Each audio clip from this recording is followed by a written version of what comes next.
de un tejido producida por temperatura elevada. Hay que considerar aquí los agentes que pueden causar las quemaduras. Tenemos agentes térmicos, agentes químicos, agentes por electricidad, agentes ionizantes, ¿no? Que pueden provocar esta lesión.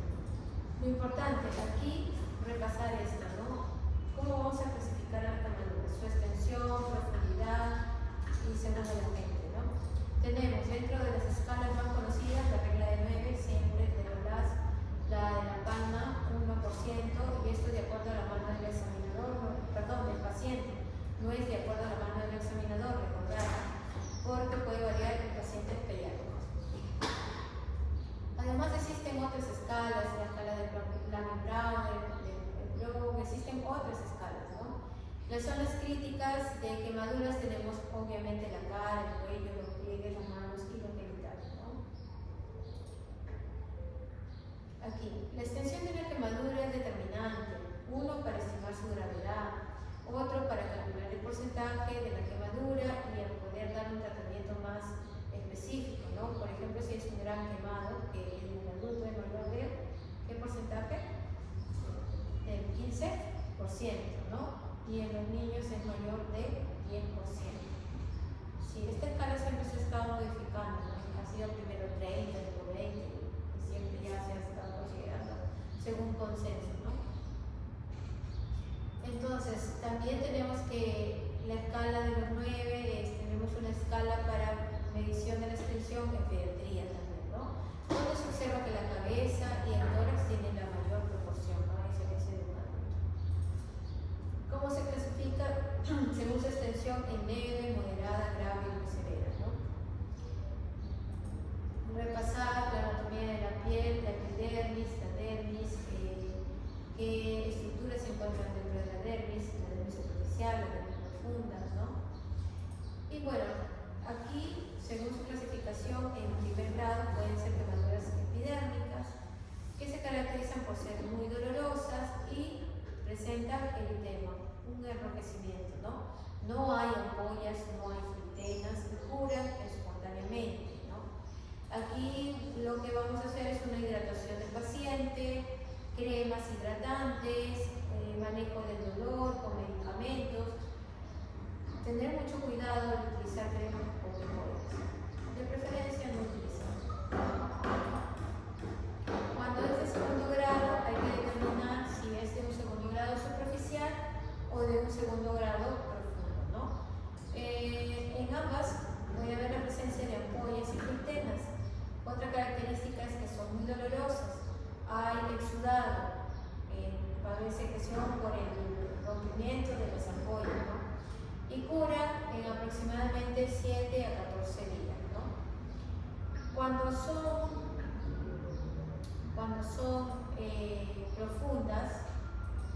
profundas, puede haber o no puede haber ampollas. Hay signos de, aparte del enrojecimiento, áreas moteadas, blanquecinas, que pueden prevalecer con el tiempo y conllevar a una quemadura un poco más profunda, ¿no? Pero se connotan de áreas eritematosa más áreas moteadas blanquecinas, ¿no? Más pálidas. Hay menos exudado, son menos dolorosas y algunas veces cuando terminan en quemaduras con escaras requieren tratamiento químico. Definitivamente las quemaduras de tercer grado, que abarcan más allá de la dermis, se va a presentar va a existir la presencia de una escara blanquecina de consistencia dura, acartonada. No son dolorosas, es una de las características de la quemadura de tercer grado, y todas van a requerir tratamiento quirúrgico, que viene a ser el procedimiento de la estarectomía, ¿no? Hay que liberar esas escaras. ¿Y por qué se liberan esas escaras? Porque conllevan a las infecciones, ¿no? Y sobre todo de un gran quemado, ¿no? Que lo puede llevar a sepsis y muerte, ¿no? Aparte que mantener la escara por más tiempo no beneficia para la formación de un buen tejido de granulación, no ayuda a preparar el hecho receptor. Bien, entonces el tratamiento viene desde una quemadura menos compleja, una quemadura simple, ¿no? Leve, de segundo grado, que puede ser el lavado, la limpieza, colocación de una crema con antibióticos, sulfadiación de planta, ¿no? O termacene, etc., ¿no? Y cobertura, ¿no? Con gasas o apósitos que van a absorber el exudado y colocar un vendaje, ¿no? Un vendaje para que mantenga fija esa zona y no pueda desprenderse y no pueda contaminarse nada. Ahora, cuando el agente es térmico, pueden deberse a una llama, a una explosión, a sólidos calientes o a líquidos calientes, ¿no? Cuando son eléctricas, hay que definir si es por un alto voltaje y si es por un bajo voltaje. Cuando hablamos de un alto voltaje, cuando es mayor de ¿cuántos voltios? Mayor de 1000 voltios, mayor de 1000 voltios.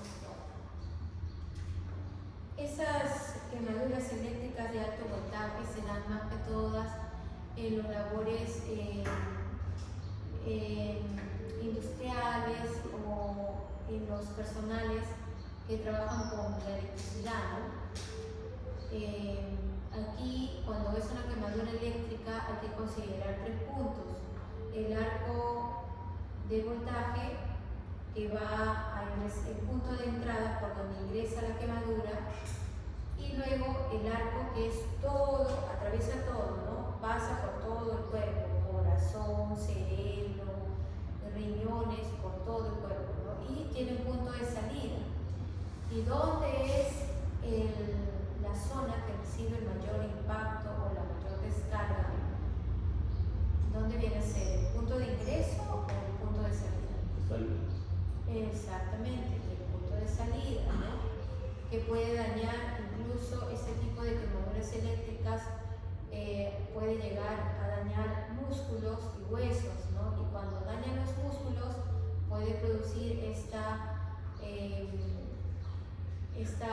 condición que se conoce como rhabdomiolisis, ¿no? Es tan severa que se produce la liberación también de CPK, enzimas con CPK, también mioglobina, ¿no? Entonces, todos esos condicionantes pueden, recuerden que la sangre, toda la sangre filtrada por los glomérulos, toda esa condición puede obstruir a los glomérulos y provocar una insuficiencia renal aguda, ¿no? Como un taponamiento renal agudo. Y eso puede llevar a una insuficiencia renal y puede alterar la condición, colocarlo en una posición más grave del paciente, ¿no?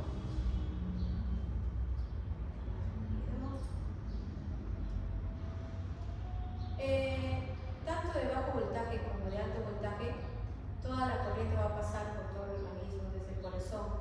En bajo y alto puede haber alteraciones eléctricas. Es por eso que muchas veces, para el manejo de estos tipos de pacientes, tenemos que solicitar un EKG, ¿no? Un electrocardiograma, para poder ver las ondas, ¿no? El complejo PQRS, ¿no? Si hay fibrilación, estamos ante un caso muy grave, ¿no? Porque puede llegar incluso hasta el paro, ¿no? Hasta el paro cardíaco.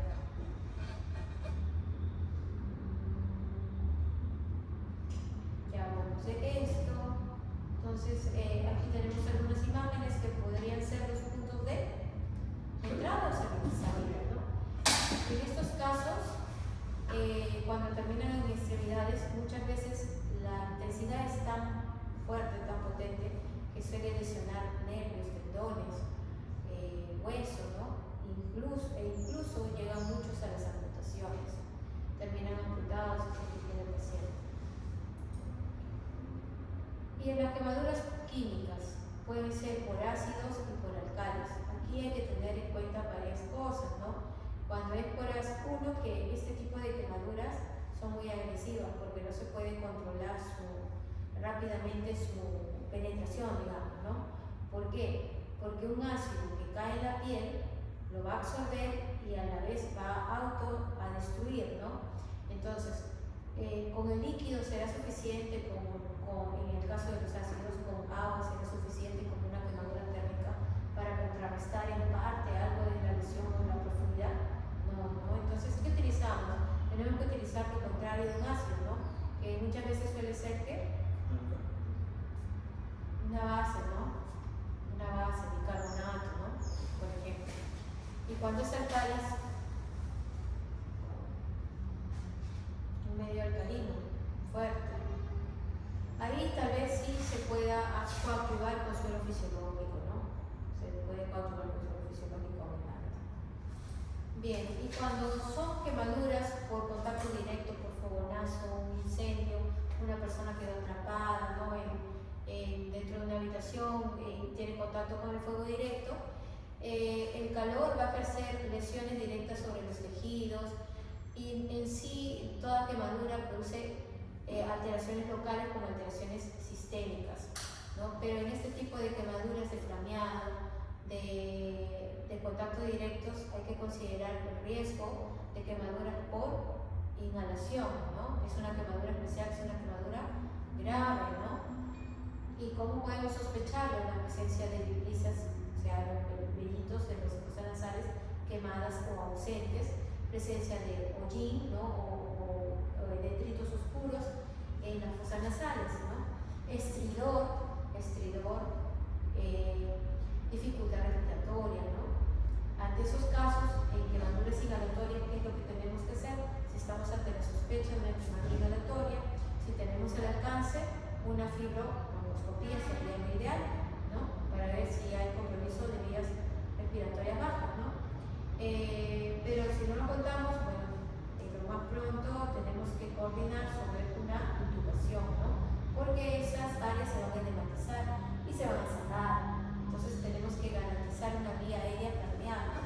Esos pacientes terminan intubados, ¿no? Intubados, por ende es un gran quemado, terminan en UCI, ¿no? O en una unidad de quemado, ¿no? Entonces, la reacción inflamatoria tanto en quemaduras es local como sistémica. Características de toda quemadura, estos tres ítems, ¿no? Aumento de permeabilidad capilar, salida de líquido del espacio intersticial, por eso hay edema, por eso hay ampollas, y formación de tercer espacio, ¿no? Todo esto puede conllevar a la pérdida de líquidos, que produce un shock distributivo o un shock hipovolémico, ¿no? Y también hay pérdida de sangre, porque a más profundidad de la quemadura hay lesiones de vasos sanguíneos.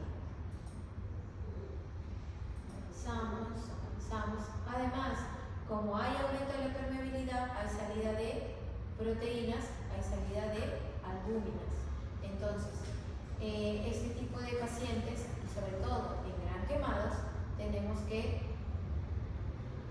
compensar la pérdida de proteínas y de albúminas, ¿no? Todo paciente gran quemado tiene que tener una nutrición lo más pronto posible. ¿Cuál es la nutrición más adecuada? No solamente en plástica, ¿no? En todas las áreas. Ya, eso es en cuanto al contenido, componente, pero la vía más adecuada de toda nutrición, ¿cuál viene a ser?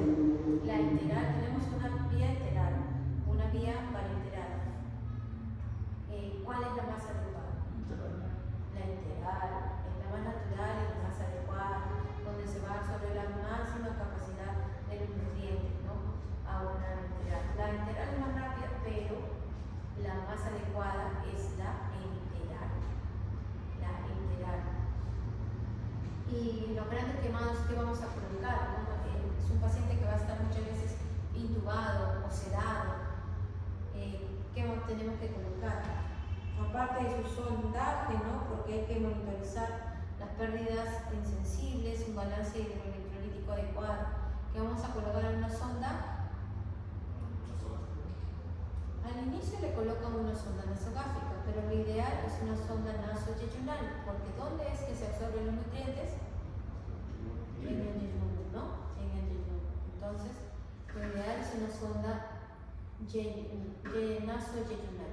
Y lo premiante es iniciar una nutrición lo más antes posible. tiene que ser antes de las 72 horas, incluso antes de las 24 horas.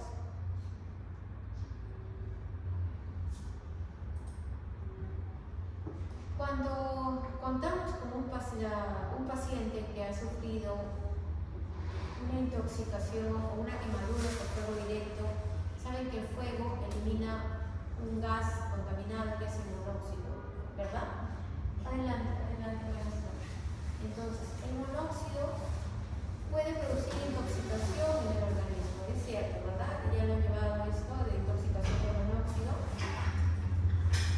Y de acuerdo a su severidad es como se van dando las manifestaciones en el organismo, ¿no? Desde cefaleas, irritabilidad, pérdida del sensorio, hasta pueden llegar hasta el coma, ¿no? Entonces, ante la sospecha de un paciente con intoxicación por monóxido, debemos iniciar inmediatamente un apoyo oxigenatorio, ¿no? Al 100% y a altos flujos. Entonces no vamos a utilizar canolitas, tenemos que utilizar ya máscara, ¿no? O bolsa, ¿no? Bolsa de reservorio, ¿no?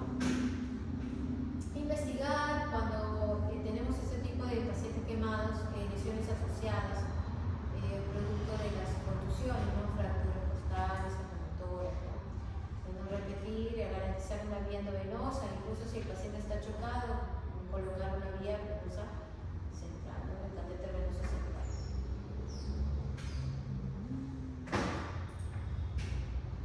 Intubar cuando es una quemadura inhalatoria, ¿no?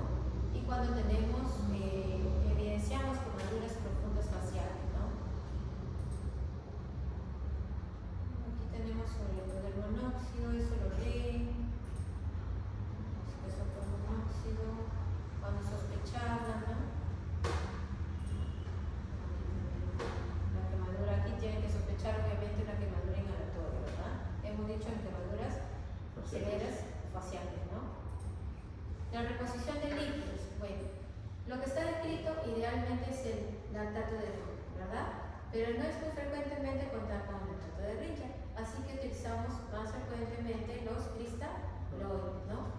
Los requerimientos son estos de acuerdo al porcentaje de quemadura. Ahora tenemos para la fluidoterapia unas fórmulas. Primero, la más conocida, la fórmula de Parkland, ¿no? Que se utiliza para quemaduras menores del 50%. Ahora, esta fórmula de Parkland también existe una modificada, según o combinada mixta con la fórmula de Blue, o una Blue modificada, ¿no? Aquí tenemos las fórmulas. No olvidar, el manejo del dolor es importante en este tipo de pacientes.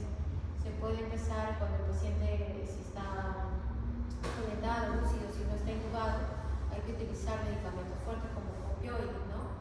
Opioides ya sean tramadol, etc., ¿no? Y incluso se puede llegar a utilizar morfina o si el paciente pasa a intubación, fentanilo, ¿no? El paciente está sedado, obviamente. No olvidar la profilaxis antitetánica, colocación de la sonda Foley para el monitoreo. Eso es en cuanto a los detalles. Vamos a ver, vamos a ir avanzando. Creo que ya vamos a colgajos. Ya nos vamos a colgajos.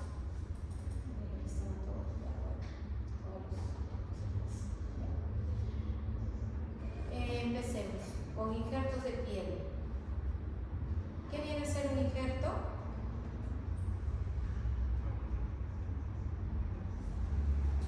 Viene a ser el traslado de una superficie de piel, de epidermis, hacia una zona receptora, ¿no? Que posee un defecto que es difícil de cerrarlo de forma primaria.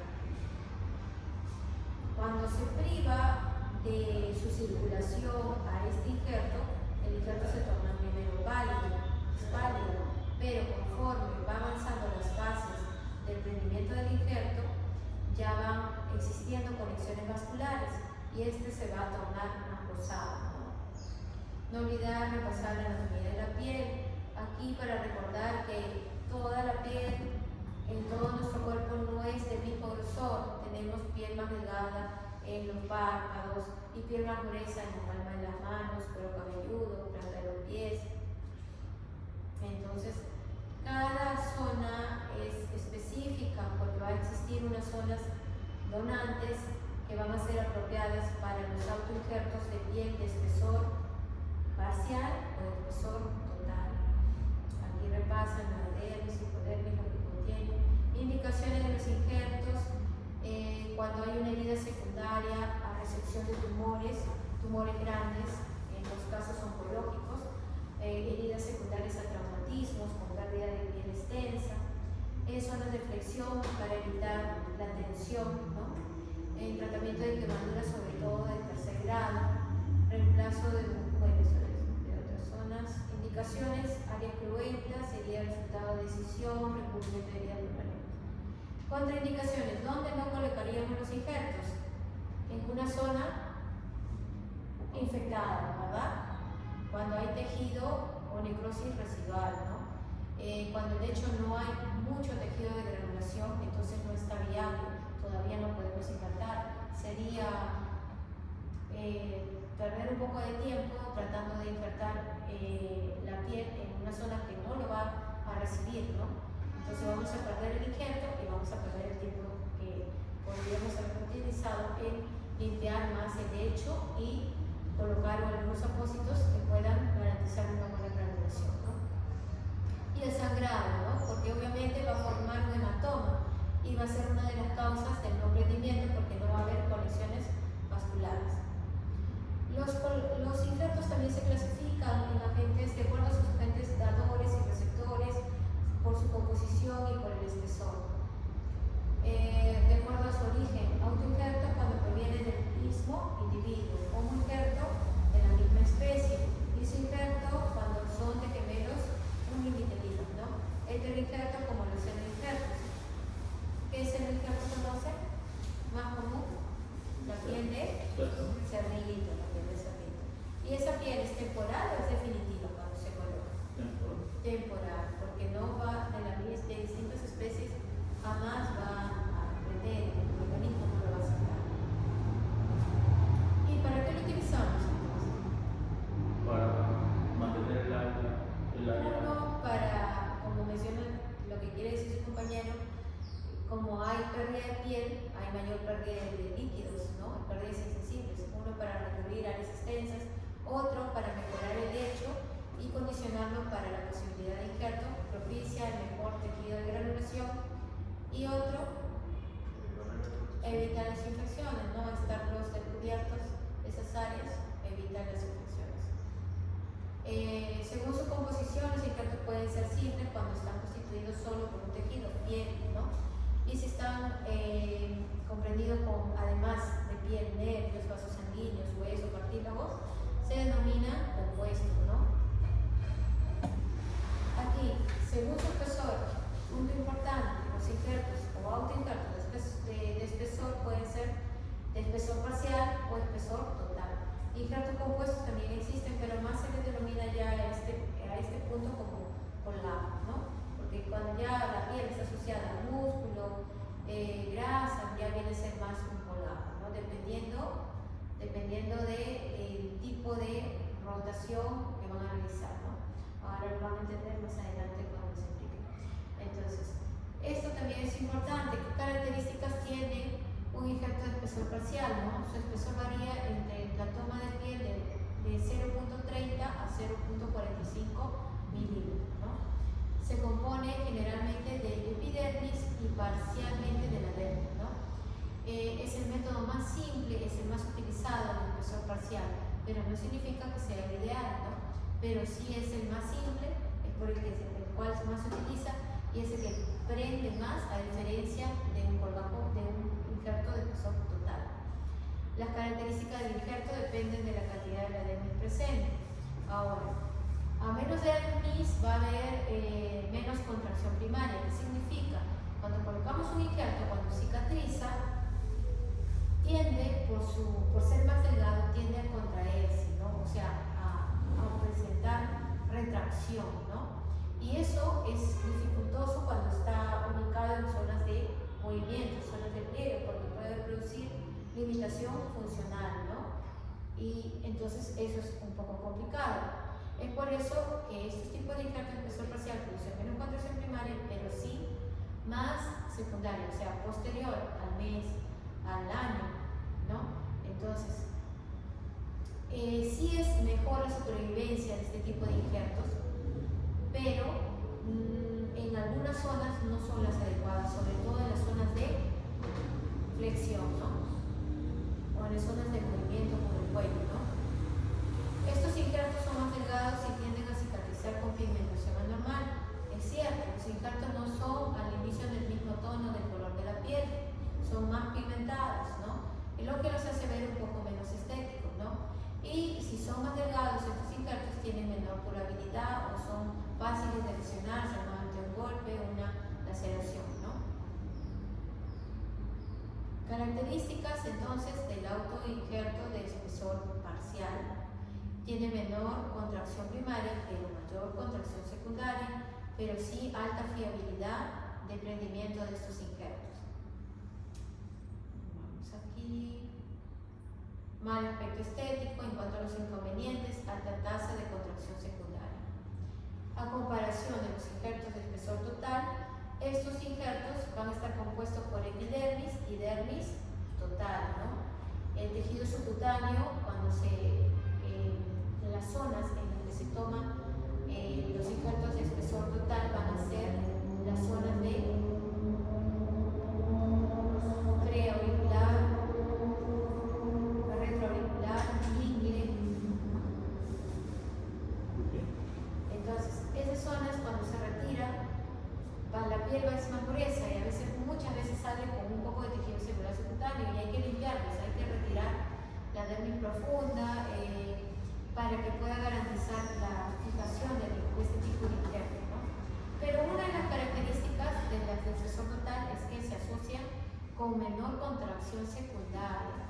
Es por eso que no produce mucho tiempo, no produce contracturas, es por eso que se prefiere colocarlos en zonas como el cuello, ¿no?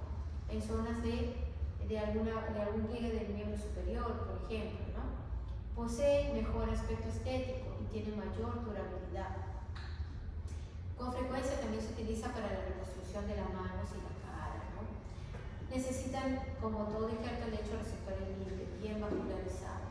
Y hay que tener cuidado cuando hay pacientes que son post tratamiento de cáncer, que reciben radiación.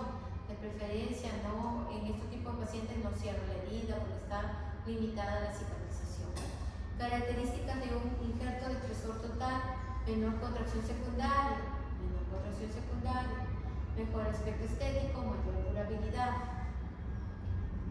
Bueno, los injertos compuestos, más que todo, se asemeja ya a un tipo de colgado, ¿no? Entonces vamos a pasar esto. Aquí tenemos un injerto de espesor cara, hemos dicho de qué tipo de espesor total, ¿no? Al inicio es pálido, después cuando pasa por sus fases se va haciendo más, se va tornando rosado, ¿no? Pasa por tres fases para el prendimiento del injerto: la de inhibición plasmática, inoculación y revascularización. Cada una tiene un tiempo específico. Inhibición plasmática, menos de 48 horas. Aquí se forma una fibrina entre la zona receptora y la zona del injerto, ¿no? Aquí también se absorbe un poco de nutrientes y oxígeno, ¿no? Que se difunden a través del lecho lador, ¿no? En la fase de inoculación ya existe la formación de capilares entre la zona dadora y receptora, pero todavía no hay adosamiento o reconexión, ¿no? Pero ya se van alineando lo que se conoce como kissing capilar, ¿no? Esto ocurre después de las 48 horas y aquí empieza la transferencia de algunos nutrientes y de oxígeno. En la etapa de revascularización, ya es una etapa que ocurre después de las 48 horas, 72 horas, cuarto, quinto día, ya el injerto está vascularizado, ya están adosados los vasos sanguíneos entre tanto zona receptora como zona dadora, ¿no? Entonces, es cuando los nuevos vasos invaden el injerto o se crean anastomosis y y es cuando se restablece el color rosado del injerto, ¿no? Que ocurre entre cuarto y quinto día. Es por eso que los injertos no deben ser descubiertos hasta después del cuarto día, ¿cierto? Porque están sobrepuestos. Si al curarlos hay un movimiento, se retiran las compresas, hay un movimiento, ¿no? De preferencia no tocarlos hasta después del cuarto o quinto día. Bueno, procedimiento para injertar, cómo se prepara una zona receptora, ¿no? Las zonas receptoras para injertar, ¿cuáles son? Dermis, hasta tejido celular subcutáneo, ¿no? Pero cuando hay exposición de tendones, hueso, ya no es aceptable, no prende un injerto. Cuando hay exposición de tendones, nervios, cartílago o hueso, no va a prender jamás un injerto. Ahí tienen que utilizar un colgajo. Las zonas que son buenas, músculo, grasa, fascia, en el caso del cerebro y de la madre, ¿no? Tiene que haber una buena zona receptora bien irrigada, con tejido de granulación, nada limpio, no infectado. Hay que tener cuidado con el uso de corticoides o pacientes con enfermedades sistémicas que utilizan corticoides, y también pacientes con diabetes, ¿no? Porque la circulación se encuentra dañada. Para la elección de las zonas dadoras tenemos para injertos de espesor total, hemos dicho párpados, retroauricular, preauricular, supraclavicular, muñeca, hipotenar, inguinal, subglúteo. Parcial, cara interna del brazo, abdomen, muslo, glúteos, dorso, cuero cabelludo. ¿Se puede tomar el cuero cabelludo de injerto? Sí. Sí, se puede tomar, pero hay un problema, que crecen los vellitos, exactamente. Evitar de preferencia las zonas de pliegue porque por la tensión se pueden abrir las heridas, ¿no? Salvo que sea muy necesario, ¿no? Tengo en la cara o en una zona de la palma que necesita una zona un poco de piel más extensa, que a diferencia del preo o retroauricular, ¿no? Tendría que sacarlo del inguinal, ¿no? Salvo ciertas opciones. Y acá repitiendo las zonas donantes, esto lo vamos a leer, aquí también. Ya, esto, bueno, para la toma del injerto de espesor parcial, se utilizan unos equipos que se denominan dermátomos, ¿no? Ahora existen toda clase de dermátomos, desde neumáticos, eléctricos y tambores. Neumáticos, los que vienen con una manguerita, un tubito que va adosado a un balón de nitrógeno, ¿no? Y ahora casi todos tienen sus eléctricos o los recargables con manguerita. Bueno, entonces ya les hablé sobre la curación, no tocarlos hasta cuarto, quinto día. Sí hay una curación abierta, pero la mayoría preferimos una curación cerrada, ¿no? Vamos aquí. Causa de fallo del injerto, aquí lo tienen: hematomas, infección, seroma, trauma del injerto, zonas isquémicas.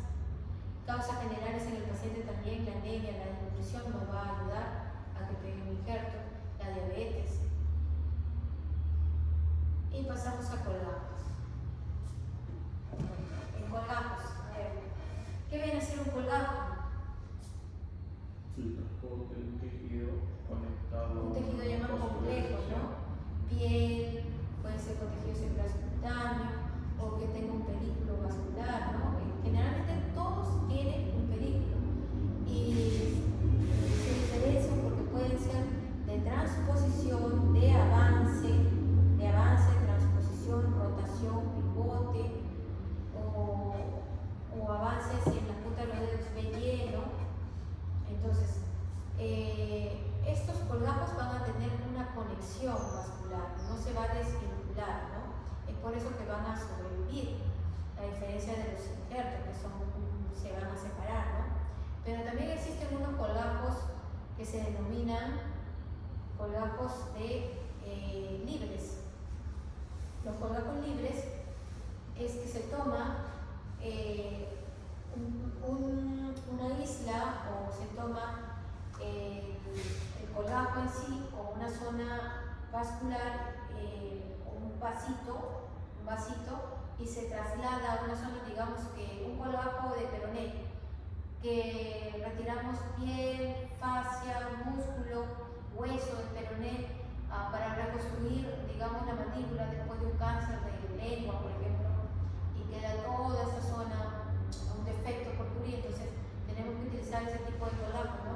Pero el pedículo no va a llegar hasta esa zona, ¿no? Entonces tenemos que hacer microcirugía, ¿no? Reconectar las porciones vasculares para que pueda sobrevivir ese colgajo. Esto lo van a leer, por acá también lo van a leer, avanzamos. No olvidar las líneas de ¿qué? ¿Cómo se llaman estas líneas? Que están diseñadas en el organismo conforme a la forma de los pliegues, ¿no? Que se forman naturalmente, las líneas del Angelman, ¿no? ¿Para qué para qué son descritas? Son para nosotros trazar o diseñar una incisión o trazar un colgajo, digamos, ¿no? ¿Por qué no lo podemos hacer en sentido contrario? Porque aumentarían las zonas de tensión, y si aumentan las zonas de tensión pueden provocar cicatrices patológicas como las queloideas, ¿no? Esto lo repasan, irrigación de la piel también.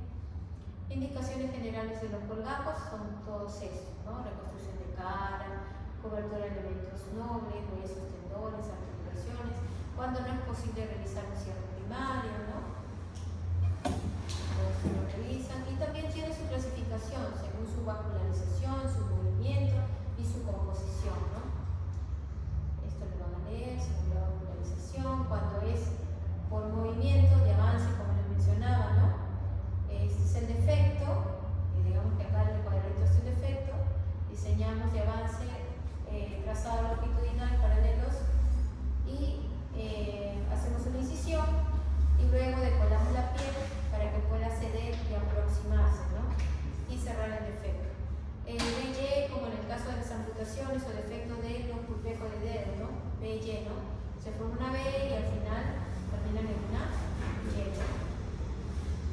Hacemos un movimiento de rotación de pivotes de acá para acá, ¿no? Pivotes, el de Limber, cetoplastías, también son considerados como de pivotes. Vamos a ver si tenemos por acá de transposición. Vamos a ver unos videos, ¿ya? Para que se puedan orientar. Y según su composición pueden ser simples si solamente está constituido por un solo tejido, cutáneo, facial, muscular, o compuestos por dos tejidos, músculo cutáneo, fascio cutáneo, osteomielo cutáneo.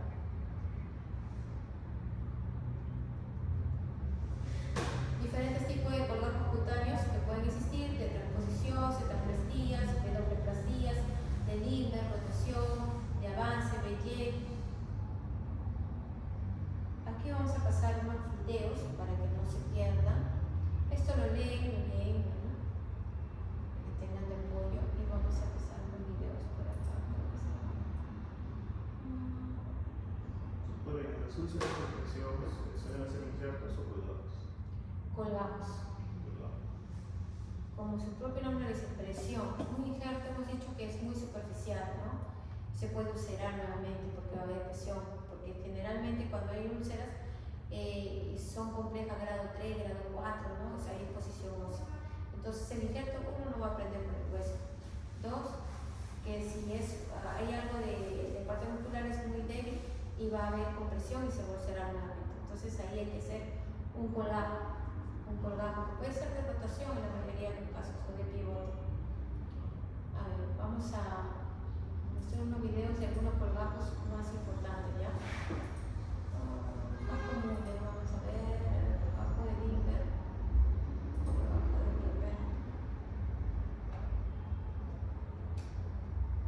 Lo más frecuente es el Limber.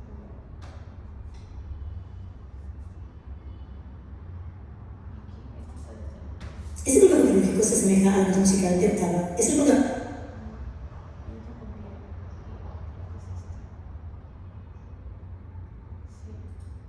Here we have a skin cancer that needs to be removed, leaving a rhomboidal defect.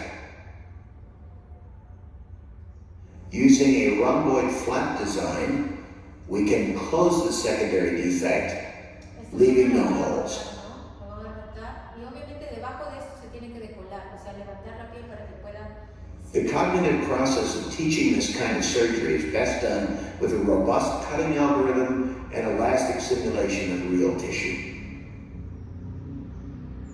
Y así se va un defecto grande, pues obviamente un defecto redondo, circular, no cierra, lo pueden aproximar, se formaría unas orejitas, unos pliegues en los costados, ¿no? Entonces no, ahí se tiene que hacer un colgajo de rotación. En este caso, Si fuera en ojal en un ojo así, eso sí, podemos decolar hacia un lado, hacia arriba, hacia abajo y vamos a hacer como si fuera una especie de, se llama semicircular porque toma una forma de semicírculo, la cual vamos a rotar para llenar ese defecto.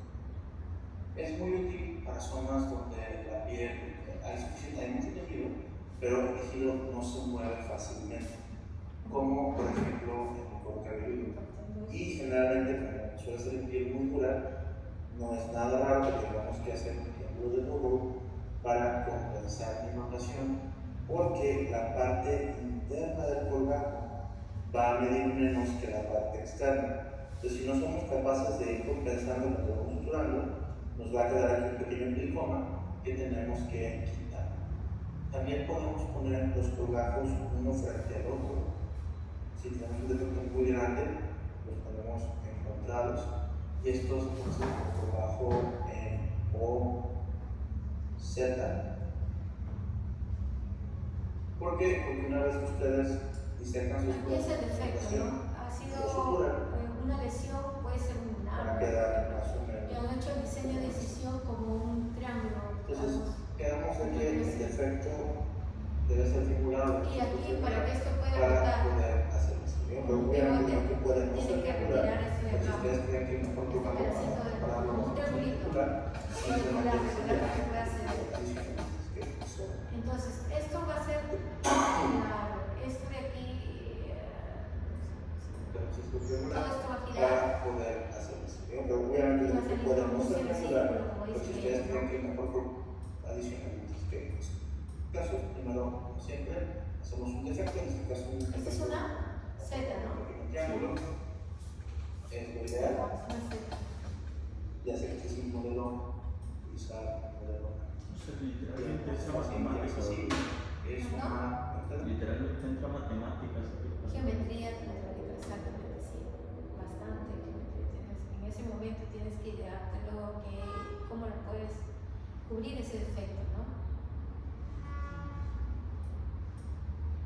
Y hay complejos. Esos son los más simples, hay otros más complejos. Y algunas son las más delicadas acá. Bueno, yo creo que una cetapestía también se utiliza bastante. Una plática más de cómo colocar en este caso el colgajo de transposición clásico de tapastía convencional de 60 grados nos va a dar un avance Sí, es de transposición. 75%. ¿En qué caso voy a utilizar sobre todo ¿Cómo vamos a hacer en para secuela de nosotros quemaduras? Hemos dicho que los expertos usan contracturas a largo tiempo, los cuidados, ¿no? Los de impresión facial. Digamos que en el cuello Pero se lo le produce básico como una es que contractura, ustedes como un están pliegue, haciendo y el sus paciente colgajos. viene a la El consulta de colgajo, 2 años. la punta del Doctora, me hizo colgajo un verde, intento de impresión la vamos facial. a rotar y la vamos a llevar a su dificultad, no puedo movilizar el cuello. este vértice y la Entonces, punta ¿qué del tienes colgajo que azul la idear? vamos a Tienes llevar que hacer una acá. cetoplastía.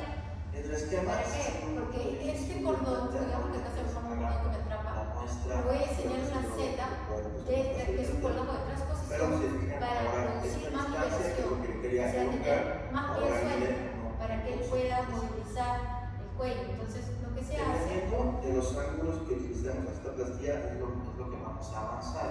Generalmente, lo más que nos animamos, tendríamos que mover tejido de una zona donde no es la misma región, no quedaría bien usar la de plastillas, la misma región, no quedaría bien usar la de tejido. ya, Pues, ¿qué alternativa tenemos? este es el diseño, una Z. Se forma dos colgajos, primer triángulo arriba, segundo triángulo Básicamente abajo, es, en ¿no? lugar de hacer una Ahora, ¿qué es lo que remata, vamos a hacer? El 2 pasa en 1 Dos y el 1 grande. pasa en 2. O lo que sea, vamos a es hacer así. es hacer 3 o 4 más pequeñas. Lo único que tengo que hacer aquí cuidado es no hacerse bolas. O sea, este va a pasar acá y este para allá. Parte, ¿no? Y estos Entonces, son una W aquí castilla. pueden ver cómo el colgajo 2 va a ir por acá, el colgajo 1 va a ir por acá, y así Vamos avanzando, vamos 90 avanzando. grados. Bueno, pero esto no es para Una vez que los como despeguen los dos, de caso práctico, van a ¿no? poder Pero de cortar. todas maneras se lo menciono para Normalmente, que yo lo que hago en esta plastilla es los dos vértices de los colgajos que voy a anotar, los acerco con un punto de colgajo, un punto de W. Sin embargo, en este modelo, los puntos de colgajo no se pueden dar fácilmente porque se desgarran muy fácil del silicón. Entonces, voy a hacer algo poco ortodoxo, en lugar de simplemente existe llevarme esta laminita, el ¿no? colgajo de aquí a Es fácil acá. de conseguirla. Voy a Una tener laminita que es así, empezar a pegar sobre los eso se lados. puede enseñar y practicar. Y eso es lo que es un poquito más Miren, avanzado. transposición, pero por eso se dice Ustedes ven transposición. cómo los colgajos los vamos a mover de este. Miren, o sea, lo que El van a hacer. punto y la cruz en la cruz. Bueno, en realidad esto va a pasar acá y el otro para allá. El otro, cómo tiene que trazar. Así. Esta es la, ¿no? Así, Esta así es la como está. posición de los colgajos.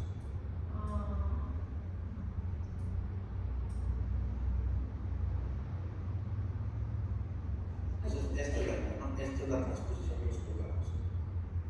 ¿No? Claro, este triángulo va a pasar acá y este para acá. Y eso te va a producir una mayor liberación de un pliegue, de una contractura. Ya, ahora, otro colgajo que deben de conocer es como el sural. Sural, ¿no? Que es un colgajo pediculado, ¿no? Colgajo pediculado.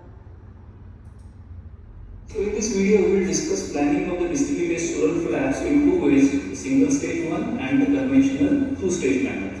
So first we will discuss the single stage manner for this defect of the tender axis. As always, it begins with marking of the important landmarks, the lateral magnus and the tender axis. Eso es muy bajo. Bueno, el sural puede ser medio, alto, bajo, ¿no? Dependiendo del lado de dónde está localizado el defecto. Creo que por aquí hay un mapa para que.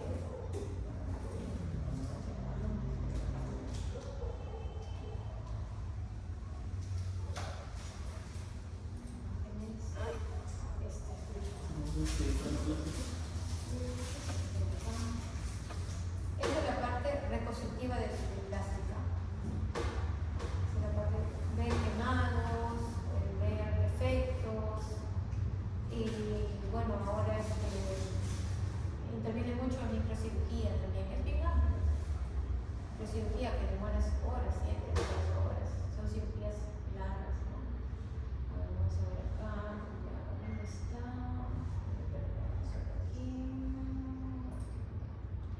Ya, por ejemplo, en un neurosacral o una lesión en el talón, ¿no? Aquí ya hay exposición, hay escala, exposición ósea, ¿no? La vida va a pegar un injerto, ni tampoco pretendería un injerto en una zona de apoyo, ¿no?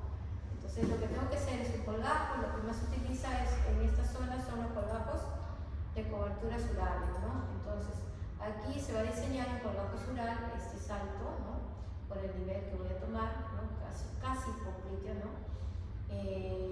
Esta es la isla del colgajo y diseño como una seta, ¿no? Para después afrontar el defecto, porque lo que voy a hacer es trasladar esta isla de colgajo a este defecto.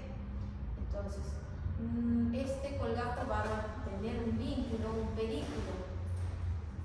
Aquí ya está liberado el colgajo. Esta es una arteria colateral que la sural tiene que pasar por acá. Va una arteria principal, la sural es la que tenemos que rescatar para que pueda sobrevivir este colgajo. Y la colateral se va, con las colaterales se cambian, ¿no? Obviamente, ¿no? Vamos a disecar, este es el colgajo, vamos a disecar el pedículo con mucho cuidado de no perder la arteria. Y este colgajo lo vamos a llevar acá. En este caso han hecho uno de tipo tunelizado. ¿Qué significa tunelizado? Que debajo de la piel, ¿no? Va a pasar este colgajo y se va a cerrar totalmente, ¿no? O sea, se va a cerrar el defecto acá y lo de arriba se va a colocar un injerto de piel acá arriba. aquí digo el colgajo sural, con el pedículo va debajo de la piel y se cierra, ¿no? Ahora, existe también otro colgajo sural que no es tunelizado, ¿no? Que es con el pedículo aéreo. O sea, el pedículo, en vez de ir debajo de la piel, va encima. ¿Y es por qué? Para garantizar que no haya insuficiencia vascular, como en el caso de un paciente diabético. Acá yo tendría más aumentada la presión en un paciente diabético, ¿no? Entonces yo haría un aéreo en un paciente diabético. Y pasados los 15 días, en que ya está prendido el colgajo, desvinculo, retiro el vínculo, el pedículo. Bien, entonces, ¿qué más? Ya, el Bellet, para que tengan idea del Bellet. Colgajo de Atasoy o Bellet, ¿no? Atasoy más se utiliza en las lesiones de los dedos de la mano.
En la clase anterior salió el video. Creo que está bloqueado. Está bloqueado. Vamos a ver. No voy a dejar.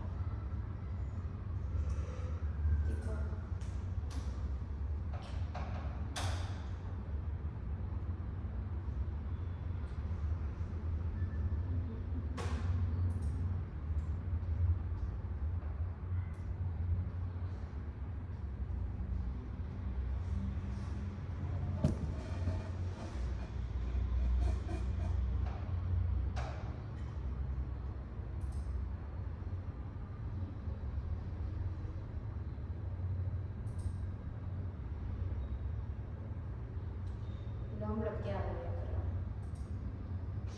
Salió con el primer grupo salió liberado por lo menos. Bueno, entonces los Bellet o Atasoy, que se conocen, ¿no? Se utilizan más para la construcción de defectos en los dedos. Ustedes saben que por ahí un accidente, un golpe, un traumatismo con la puerta, se puede llevar un pulpejo o un corte con un cuchillo o algo así, se puede llevar un pulpejo, ¿no? Entonces, eso no va a cerrar con los puntos, obviamente, ¿no? Lo que tengo que hacer es un colgajo o hacer un Bellet de avance. Primero diseño una B, ¿no? Esto está perdido, imagínense, está perdido este pulpejo. Diseño una B y al hacer la incisión, luego decolo, separo, pero no lo corto totalmente, no va a estar desvinculado. Lo separo de tal forma que este pedacito de piel de B se desplace hacia el defecto. De ahí reparo, suturo y aquí se va a crear un defecto, ¿no es cierto? Porque es donde estuvo el colgajito. Y lo voy a cerrar. Simplemente decolo un poquito para cerrar y se va a constituir como ya no va a ser una B, va a ser una Y. Igual puede hacerse para los dos lados y avanzar hacia ambos lados del dedito. Bien. Bien, entonces nos faltaría algo de aquí, desindactilia, polidactilia. Pero va a tocar o más tumores. No.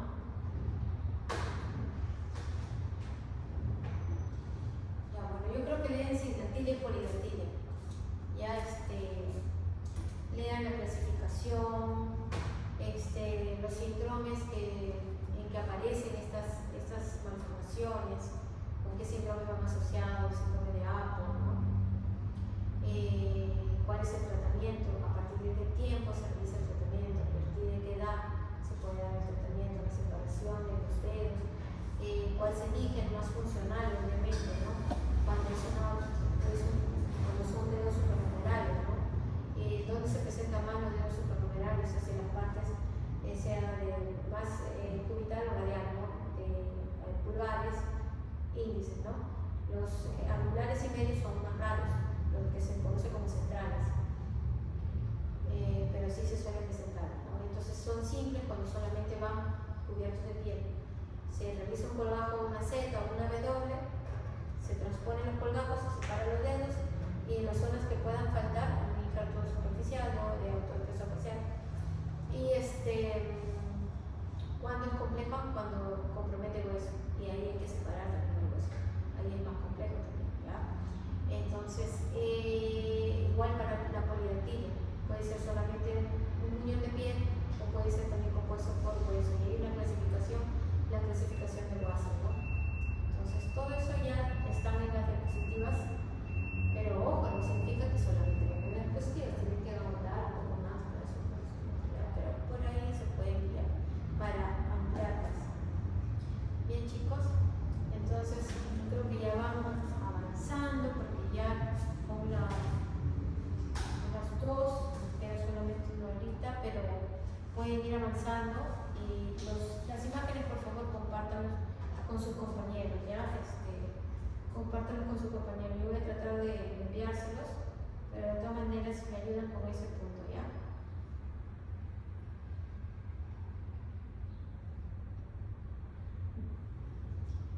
¿Está bien? Sí. Entonces a su compañera les pide para que les compartan. Les compartan por favor, ¿ya? Sí, la diapositiva. Ah, ya, está bien. Y lo compartan con todo el salón. Entonces, tumores no. No, tumores no voy a abarcar en este caso. O sea, quemaduras, injertos, colgajos, indactilia. Anormalidades de tronco, doctora. Ese es de Polan, el síndrome de Polan. Creo que por ahí hay una pregunta o dos preguntas de Polan. Reconstrucción mamaria. Reconstrucción mamaria es diferente a la doctora. Sí, hay por ahí. Cicatrices también, doctora. Creo que una que otra. O sea, más se va a centrar entonces quemaduras. Prácticamente Por lo lo que que les se estoy compartiendo. ¿Ya? Entonces, mucha suerte. Gracias, doctora. Y